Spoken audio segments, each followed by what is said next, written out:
Welcome to Spring LIB.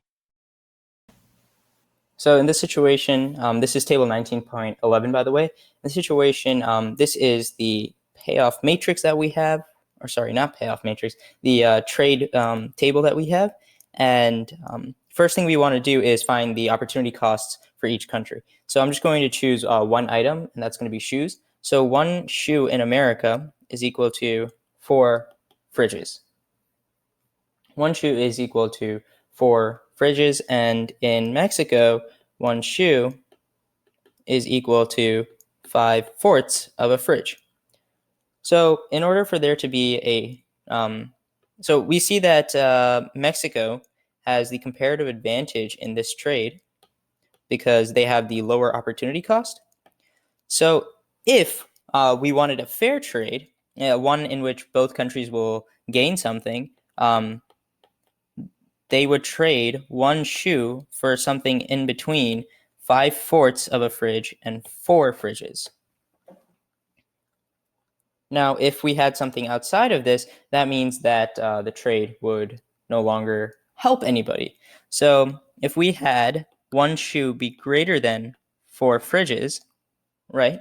If we had one shoe greater than 4 fridges, America can already do that by itself. It can already sacrifice one shoe for greater than 4 fridges.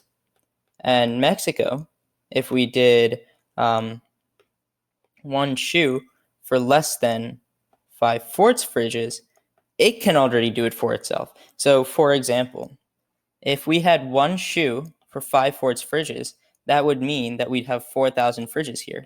Mexico can already produce that. That would be an underproduction.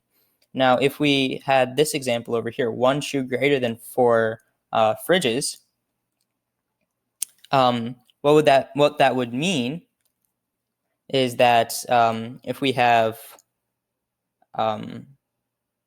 one shoe greater than 4 fridges, that would just mean like we'd produce 4,000 here instead. Okay, and now one shoe would be 5 fridges, right? That doesn't really make sense.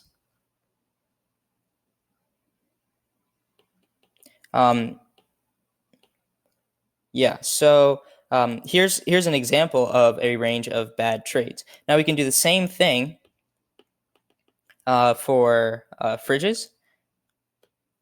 We just have to find the opportunity costs. So let me do that real quick. We just have to flip around the coefficients basically. So one fridge is equal to 1/4 of a shoe, and one fridge from Mexico is equal to 4/5 of a shoe. And America has a comparative advantage this time in the production of fridges. So in order for there to be a fair trade, 1/4 fridge has to be, or 1/4 shoe, sorry,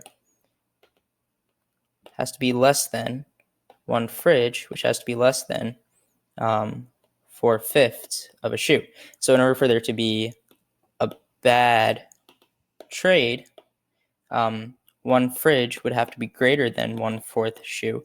It would have to be traded for greater than 1/4 shoe, and one fridge would have to be traded for, sorry, no, that was wrong. One fridge, that's already a situation. One fridge would have to be traded for less than 1/4 shoe, and one fridge would have to be one fridge would have to be traded for greater than 4/5 shoes.